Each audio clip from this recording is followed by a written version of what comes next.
I have died once already, and I remember it as a long, cold unraveling rather than a single moment, days of fever, then weeks, then the particular indignity of dying slowly enough to understand exactly how alone I had let myself become.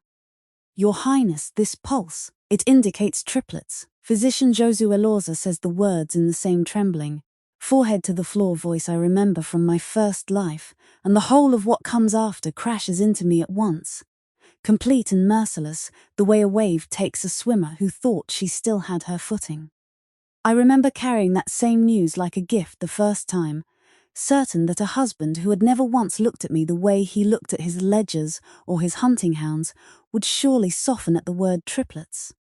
I remember instead the particular chill of Lady Garazi Ochoa's smile when the rumour began, 3 months later, that the children I carried could not possibly be his. A rumour with no proof behind it and, I would later learn, a great deal of coin. I remember Xavier's face when he told me, without once meeting my eyes, that his mother believed it, that the court believed it, and that a separation would spare us both a scandal neither of us could survive intact. I remember deciding nothing that first time I fought it, wept, begged him to simply ask the physicians, to simply count the months on his own fingers, and none of it moved him, because a man who has already decided to believe the worst of you does not want arithmetic. He wanted permission to stop looking at me at all. I was cast out while still carrying them, sent to my father's estate in disgrace rather than triumph, and my own father proud, exacting, more frightened of scandal than he ever admitted, received me with a courtesy so cold it might as well have been another kind of rejection. I gave birth alone in a room with too little heat and a midwife too inexperienced for triplets, and 2 of my 3 children did not survive the birth. The third lived 4 months before a winter fever took him as well, in a house where I had, by then, nothing left to fight with. I died within the year of what the physicians called childbed weakness, and what I have always privately understood to be simple, comprehensive heartbreak. I married Xavier at 17, in a match arranged for reasons that had nothing to do with either of us, and everything to do with my father's levies, and the crown's need for a loyal sword arm in the West. I did not love him at first. I am not certain I loved him at the end either, in that first life, so much as I had spent 8 years training myself to want whatever kept our household peaceful. The way a woman raised in a general's house learns to read a room for danger before she learns to read it for anything gentler. I managed his manner without a single ledger out of balance. I sat with his mother through 2 long illnesses before this one, reading to her long after she had any interest in being read to, because I believed, in the quiet, unexamined way you believe things you have never once tested, that devotion patient enough eventually earns itself a return.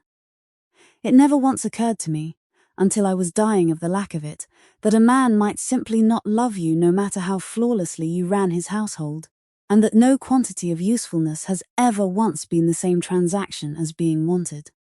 I do not intend to die that way twice. I lie very still after Physician Elorza withdraws, and I do the thing I did not do quickly enough the first time. I think clearly about what is actually happening rather than what I wish were happening. Lady Garazi's family has wanted this match for 3 years, ever since it became clear that Xavier, second son though he is, stands closer to the succession than anyone expected once his elder brother's health began to fail quietly at court. A true-born set of triplets, born healthy and undisputed, would settle that succession question in a single afternoon. Someone who does not want it settled that way has every reason to make certain those children are never born undisputed at all. Lady Garazi Otsoa I remember well enough without needing any second life's clarity to help me. Her family holds the richest saltworks in the kingdom south, and has wanted, for 3 generations, a marriage that would tie that wealth directly to the crown, rather than merely to the crown's favour. She was, by every account I ever heard at court, the match the dowager herself would have chosen for Xavier, had his father not settled the matter years earlier by marrying him to me instead, for reasons that had far more to do with my father's levies than with either of our own preferences. I had always known, in a distant, unbothered way, that Lady Garazi resented the marriage that displaced her family's ambitions. I had never once considered in my first life that resentment patient enough might eventually decide to simply remove the obstacle rather than continue envying it from a comfortable distance. I go to Physician Alorza myself, the very next morning, before the rumor has had time to take its first breath in this life. I want a written record, I tell him, sealed and witnessed, dating this pregnancy from today, from your own examination.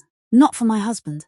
For myself, in case anyone should ever wish to argue about when these children were conceived. He looks at me with the particular caution of a man being asked to do something slightly irregular by a woman who outranks him too much to refuse outright. Your Highness, is there some reason to expect such an argument? There will be, I say, with a certainty that clearly unsettles him more than any explanation could have. I would simply like to be ready for it before it arrives. He seals the certificate himself in front of 2 witnesses from his own guild, rather than anyone connected to the palace, exactly as I ask, and I take my own copy home and lock it in the same chest where my mother's few remaining letters have sat since her death, the safest place I know in a household full of people whose loyalties I can no longer entirely trust. My mother's cord is in that chest as well, 3 lengths of dyed wool, red and blue and gold, braided into a single band she gave me on my wedding day, the last gift she managed before her own illness took her. 3 strands braided hold when one alone would break, she told me, tying it around my wrist herself with hands already thinner than they should have been. I do not know if she meant it as a blessing on my marriage or a private warning about the particular loneliness of a court where a woman's own strength is so often asked to do the work of several people's loyalty at once. I have worn it every day since in both lives, and it does not so much as fray.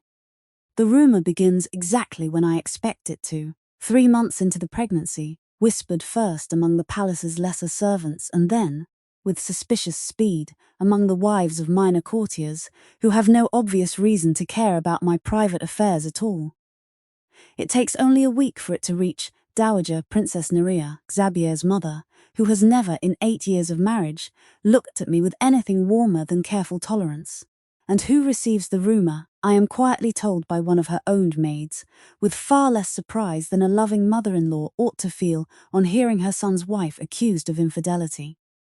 She has never trusted you, my own old nurse tells me, years my confidant, despite the difference in our stations. Not since the wedding, she wanted a match for him that would have brought the crown allies in the East. You brought your father's soldiers instead, and soldiers, she has always said where she thought no one could hear her, do not vote in a succession council.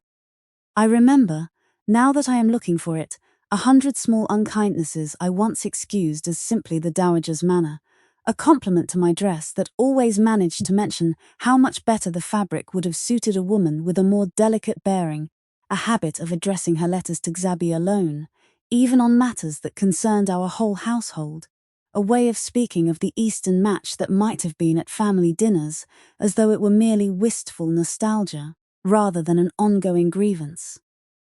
I had swallowed every one of them in my first life, telling myself that a devoted wife does not keep a ledger of her mother-in-law's small cruelties. This time I begin quietly to keep exactly that ledger, if only in my own memory, because I have learned that a woman who refuses to notice a pattern is not being gracious. She is only making herself easier to surprise. I do not confront the dowager directly, not at first. I have learned at considerable cost that confronting a woman already inclined to believe the worst of you only convinces her she was right to. But she confronts me, unexpectedly, one afternoon in the manor's private garden, finding me alone among the roses in a way that feels too deliberate to be accidental. You should consider, she says, without any preamble at all, whether it would be kinder to everyone simply to withdraw quietly, before this becomes a scandal the whole court is forced to witness. Kinder to everyone, your grace, I say, or kinder to you. Something flickers across her face, not quite shame, not yet, but the particular discomfort of a woman unaccustomed to being answered rather than simply deferred to. I have only ever wanted what is best for my son's position, she says. So have I tell her. I would ask you to consider, your grace, that the truth and your son's position are not, in this particular case, actually opposed to one another, whatever you have been told to believe instead. She does not answer that, and she does not raise the subject with me again before I leave the manor, though I notice, watching her carefully in the weeks that follow, that she seems considerably less at ease repeating the rumor aloud after that conversation than she was before it. Instead, I go to Xavier himself, calmly, the sealed certificate in hand, and tell him plainly that I know exactly what is being said about me, and exactly how easily it can be disproven by anyone willing to look at a physician's honest record rather than a rumor's convenient timing. He does not dismiss me outright this time, the way he did in my first life. But he does not fully believe me either. My mother says, "Your mother has wanted this match undone since before we were married," I say.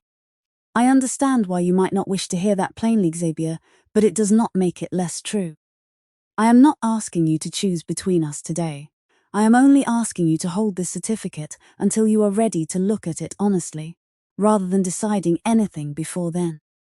He takes it. He does not read it in front of me. I leave the room with no clearer sense of which way he will bend than I had walking in, and I understand, watching him fold the paper without opening it, that whatever strength this marriage still has left will not be enough, this time either, to save itself without help from outside it.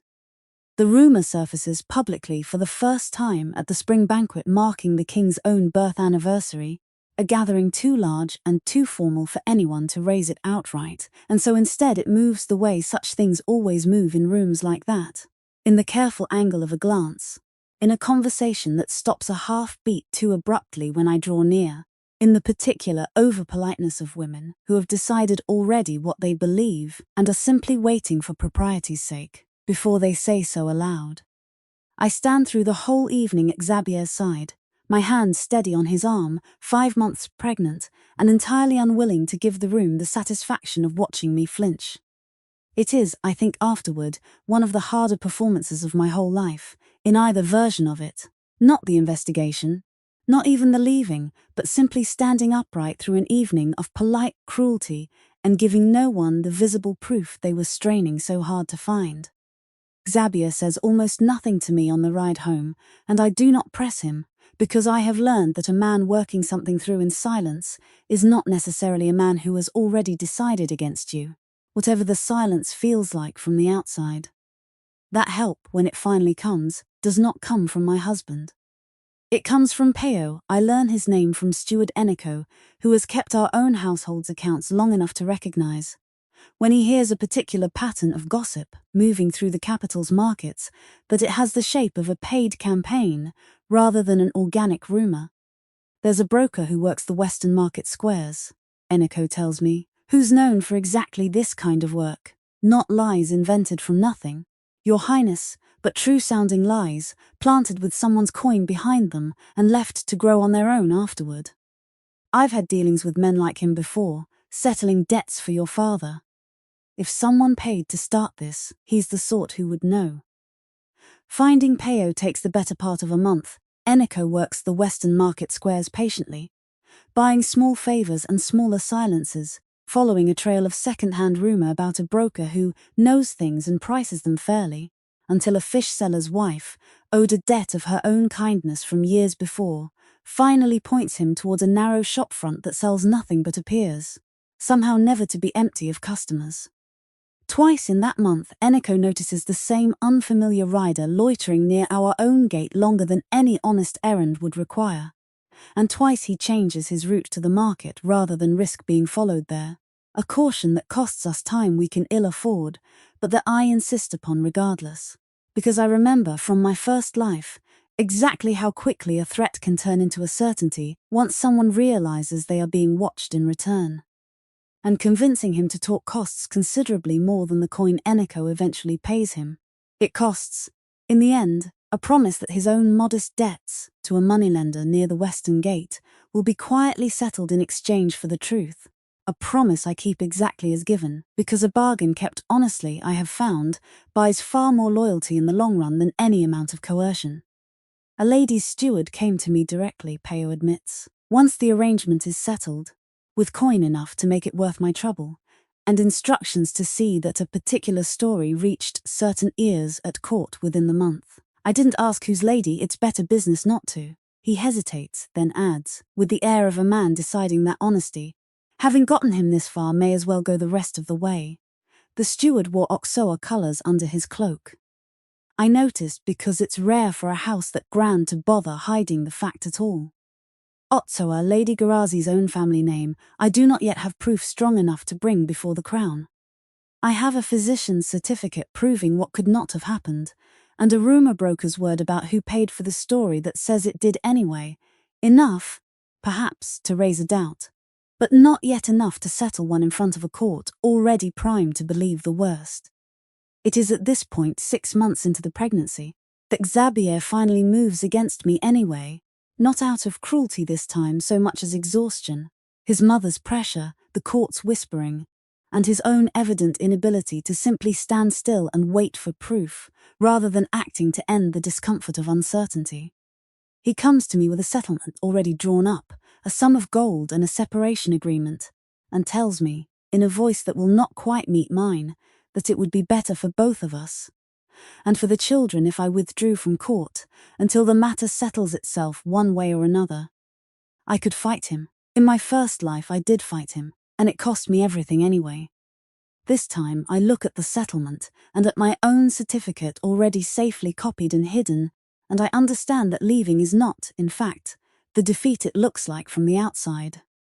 There is a version of me, still, in this second life that wants very badly to weep in front of him the way I did the first time, to beg him to simply wait a little longer, to remind him of 8 years of faultless service, as though faultless service had ever once been the currency this marriage was actually conducted in.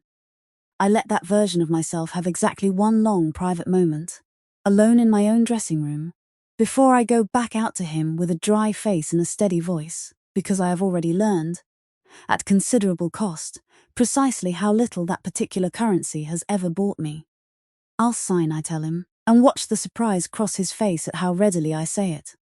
But I want it understood plainly, Xabier, in front of witnesses, that I am leaving because you asked me to, not because I have anything to hide. And I want it understood that when I come back, and I will come back, it will be on my own terms, not yours. I press my seal to the paper myself, and I do not weep, though half the household has gathered, I suspect specifically hoping to see me weep, and I walk out of the manor with my mother's cord still knotted at my wrist, and physician Elorza's certificate sewn into the lining of my travelling case, where no one thinks to look for anything a woman being cast out might still consider a weapon. My father's estate does not receive me with open arms, not at first. General Iker Zabaleta has spent 30 years building a reputation for unimpeachable discipline, and a daughter returning home under a cloud of infidelity rumours, however unfounded, is not the homecoming he had pictured for his only girl.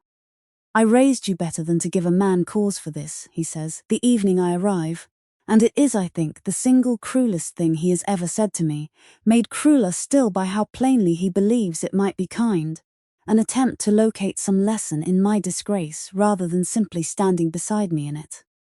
You raised me well enough that I have proof, father, I say, and hand him physician Elorza's certificate, sealed and witnessed a full 3 months before the rumour ever began. I did not come home in disgrace. I came home because my husband could not stand still long enough to look at what was already in his own hands. He reads it twice. He does not apologize outright. My father has never in his life apologized outright for anything, but he sends for Andoni, Unai and Mikkel that same evening, and tells them, in front of me, that their sister will want for nothing in this house until the matter is settled properly, and that any man who repeats the rumour within his hearing will answer for it personally. My brothers do not need to be convinced at all. Andoni, the eldest, simply says, whoever started this will regret it, with the flat certainty of a man who has never once doubted me and does not intend to start now. Unai spends the following weeks making quiet, thorough inquiries among his own circle of merchant friends about anyone connected to House Ochoa's recent spending, inquiries that eventually corroborate, independently, everything Peo already told us about the timing of the payments. Mikkel, the youngest, simply sits with me in the evenings when the weight of it grows too heavy to carry alone, and reminds me, more than once, of our mother's old saying about the cord on my wrist. until I stop needing to be reminded and start believing it again on my own. It is Ndoni who finally says aloud, one evening over a meal our father barely touches, the thing none of us has quite dared to name outright. "You believe her," he says to our father, not quite a question. "You've read the physician's letter twice now, you know what it means. Why does it still take you this long to simply say so to her face?" Our father is quiet for a long moment, turning his cup in his hands the way he does when a report from the field has told him something he does not want to be true. "Because I spent 30 years teaching soldiers that doubt kept a man alive on a battlefield," he says finally. "And I have apparently never once stopped to consider what it costs a daughter to have that same doubt turned on her instead of an enemy." He looks at me directly then, for the first time since I arrived. "I am sorry, Amaya. You did not deserve a father who needed a physician's seal to believe what his own daughter told him plainly. It is not, I think, quite the same as an apology offered freely and at once. But it is honestly given, which is worth more, in the end, than one offered quickly and without any real cost to the man giving it. The labor itself lasts the better part of a day and a night, and I remember, somewhere in the worst hour of it, a flash of the cold courtyard from my first life pressing up against the warm, well-lit room I am actually in, as though my own body could not quite believe, until the first child's cry proved it, that this time might genuinely end differently. Midwife Garbinier never once leaves my side, and it is Mikkel, of all people, pacing the hallway outside with a nervous energy none of us expected from him, who is first through the door once word finally comes, scooping up the swaddled bundle nearest the threshold before anyone can properly stop him, and declaring, to the whole exhausted room, that he intends to be the uncle who teaches all three of them to ride before their father's own household ever gets the chance. The triplets are born at my father's estate in early spring, all three healthy, all three loud in exactly the way three children born at once apparently intend to be from their very first breath, and midwife Garbinier, who attends the birth herself with 2 full months of preparation behind her rather than a single unprepared night, tells me afterward that she has delivered a great many children in her long career and never once 3 so stubbornly, robustly alive. I name them for my mother's 3 colors, a son first, then a daughter, then a second son, and I write to no one at court to announce it, because I have learned this time that a triumph revealed too early is a triumph someone else has time to prepare an answer for. It is Steward Eniko and Unai together, over the following months, who assemble the full case. Peyo's testimony formally given this time before a magistrate rather than merely admitted in private. The moneylender's own ledger, subpoenaed with my father's authority, showing the exact sum paid to settle Peyo's debts routed originally from an Oktsoa household account. And Physician Alorza's certificate, its seal and witnesses now joined by midwife Garbinier's own sworn account of healthy, undisputed triplets born a full 9 months and 1 week after the dating certificate's examination, a timeline that leaves no honest room for anyone's doubt. We bring it all before the Court of Grievances 10 months after I signed my own separation, the one venue in the kingdom where a subject may bring a case directly to the Crown's own judgment, rather than through any lesser official who might be persuaded to look the other way. King Ander himself presides, flanked by councillors who have clearly been told in advance that this case will not be a quiet one. Physician Alorza is called first and reads his own certificate aloud to the full court, explaining plainly, for the benefit of councillors with no particular training in the matter, exactly how a physician determines the age of a pregnancy and why 9 months and 1 week leaves no honest room for the timeline Lady Garazi's rumour requires. Midwife Garbinier follows, describing the birth itself in unhurried, practical detail, the exact date, the 3 healthy children, the presence of 2 witnesses from my father's own household staff who can attest to every hour of that labour, until the arithmetic of it sits in the room as plainly as a ledger, balanced twice by 2 different hands. Lady Garazi Ochoa arrives at the court composed and confident, exactly as I remember she always was, right up until Peyo is called to testify and describes, in plain, unhurried detail, the steward in Otsoa colours who paid him to plant a rumour he had no independent reason to believe. She recovers admirably, insisting the man is lying for coin of his own, until the moneylender's ledger is read aloud, tracing a payment of precisely the sum payoff described on precisely the date he named, from an account bearing her own family's seal. Unai's own quiet inquiries among his merchant circle are read into the record as well, corroborating the ledger independently, so that even the councillors most inclined to give a great house the benefit of the doubt can no longer find a thread of the timeline left to pull at. Dowager Princess Nerea, seated beside her son, says nothing throughout the proceedings, though I watch her face change, slowly, from certainty to something closer to shame, as the timeline becomes impossible to argue with. She does not defend Lady Garazi. She does not defend herself either. King Ander, I learn afterward, had already begun to suspect something of the sort well before the case was ever formally brought to him. His elder son's health had been failing quietly for over a year by then, a fact the court discussed only in careful whispers, and a succession settled cleanly around Zabier's own true-born children would have spared the kingdom exactly the kind of instability that a house like Otsoa, and its alazan among the eastern nobles, stood to profit handsomely from prolonging. It is not, the king says once, in a private audience granted to my father alone, that he had proof of Lady Garazi's scheme before the Court of Grievances laid it out formally. Only that he had learned, across a long reign, to be suspicious of any rumour that arrived so conveniently attached to a political outcome someone clearly wanted.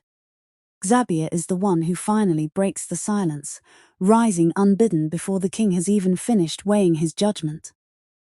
I believed a rumour over my own wife's word, he says, and his voice shakes in a way I have genuinely never heard it shake before, not once in 8 years of marriage. I told myself I was being reasonable, I was only being afraid, and I let my own fear cost her everything. And it very nearly cost me 3 children I have not yet even had the chance to meet. King Ander's judgment strips House Otchoa of its standing at court and exiles Lady Garazi from the capital for a period of 10 years, not longer, though the fabrication nearly cost 3 lives, because the king says, plainly, that a punishment meant to satisfy anger rather than justice serves no one, least of all a kingdom that will need House Otchoa's lesser cousins to still function honestly in its absence. Dowager Princess Nerea is not formally punished at all, though the king's cold silence toward her for the remainder of the proceedings makes plain enough what he thinks of a mother so ready to believe the worst of the woman who has borne her son 3 living children. Xabier comes to my father's estate himself, 3 days later, and kneels in the courtyard in front of the whole household, exactly as I once imagined in my bitterest moments that I wanted him to. Princess Consort, he says, and his voice breaks on the title, because it is no longer, strictly, mine to hold. I was wrong. I have been wrong for longer than I have any right to ask you to forgive in a single afternoon. Please, come home. I do not answer him at once. I let him kneel there long enough that my brothers, watching from the doorway, begin to shift uncomfortably on my behalf rather than his. And then I tell him the only thing I have actually decided in all the months of preparing for this exact moment. I am not the same woman who left your manor believing that being useful enough would eventually be the same thing as being loved. If you want us home, Xabier, it will not be on the strength of one afternoon's apology. You will visit this house every week until I am satisfied you mean it, and you will do it whether or not anyone at court ever hears that you have, because I no longer have any interest in a devotion that only exists where it can be seen. He agrees. He keeps the promise longer than I expect him to, longer certainly than my own doubts expect, though I never once tell him so directly. The first few visits are stiff, formal things. Xabier sitting across from me in my father's own receiving room, as though he were courting me for the first time, rather than trying to earn back a marriage already 8 years old. He brings the children small, thoughtful gifts that have nothing to do with rank or display. A set of carved wooden horses for my son, smallish enough infant hands, a rattle shaped like a songbird for my daughter, a soft woolen blanket dyed the exact gold my youngest's namesake strand. And it is Andoni. Watching him fumble through an entire visit, trying to hold all 3 children at once without dropping any of them, who finally remarks, dryly, that a man willing to look that thoroughly ridiculous in front of an audience of soldiers is probably telling the truth about wanting to stay. By midsummer, the visits have lost their stiffness, and by autumn, Xavier has started arriving unannounced on days that are not his appointed ones, simply because, he tells me once, he finds he no longer wants to wait for permission to see his own children grow. I do not soften all at once. I watch him carefully the way my mother taught me to watch a bolt of cloth before committing to any cut, and it is only slowly, visit by visit, that I allow myself to believe the change in him is not simply another performance meant for an audience that happens, this time to be me. It is nearly a full year before I return to the manor myself, and I do it on a quiet morning with no announcement at all, because by then neither of us has any further need of an audience to know the truth of where we stand. Our children grow up knowing both households equally, the general's estate and the prince's manor, 3 cords of their own in 3 colours woven for each of them on the day they were born, which they wear, as I do, without ever once fraying. My father lives to see all 3 of them walk, gruffly proud in a way he still will not quite put into plain words, though he stops needing to, in the end, because his actions toward them say it clearly enough on their own. My brothers remain, each in his own way, the kind of uncles who would burn down a kingdom for any of the 3 of them without a second thought, and Andoni says so outright. More than once entirely unbothered by how alarming it sounds coming from a general's eldest son. My eldest, the boy I named for my mother's red strand, grows into a serious, watchful child who follows General Iker Zabaleta everywhere on the estate's training grounds and announces, at 6 years old, with the complete confidence of a child who has never once considered another path, that he intends to command the western levies himself one day, a plan his grandfather receives with unconcealed delight, and my husband receives with the good grace of a man who has learned, slowly, not to need his own children to want exactly what he once wanted. My daughter, named for the blue strand, is the loudest of the 3 by a wide margin, and takes it upon herself from a very early age to correct anyone, including on one memorable occasion, her own grandmother, the dowager, who suggests that a princess ought to sit quietly rather than climb whatever happens to be nearest. My youngest, named for the gold strand, is the gentlest of the 3, prone to long, careful questions about how things work, and it is Unai, of all my brothers, who ends up spending the most patient hours answering them, having apparently found in his youngest nephew a kindred appetite for detail that the rest of the family has always found faintly exhausting. Dowager Princess Nerea softens, slowly, over the years that follow, in the particular way of people who have been shown, undeniably, that they were wrong, and who have enough grace left in them, eventually, to let the shame of that turn into something gentler. She comes to me herself, some years after the Court of Grievances, in the same rose garden where she once suggested I withdraw quietly, and says only, "I was wrong about you, and I was a poor judge of my own son's marriage besides. I do not ask you to forget it. I ask only that you allow me the chance to be a better grandmother than I was a mother-in-law." I do not answer her warmly that first time, but I do answer her honestly, which is more, I think, than either of us expected from the conversation, and it proves, in the end, to be enough of a beginning. She is, by the time my children are old enough to know her properly, an entirely different grandmother to them than she ever was a mother-in-law to me, and I do not begrudge them that difference, though I am careful, always, that they know the whole of the story too, once they are old enough to hold it responsibly.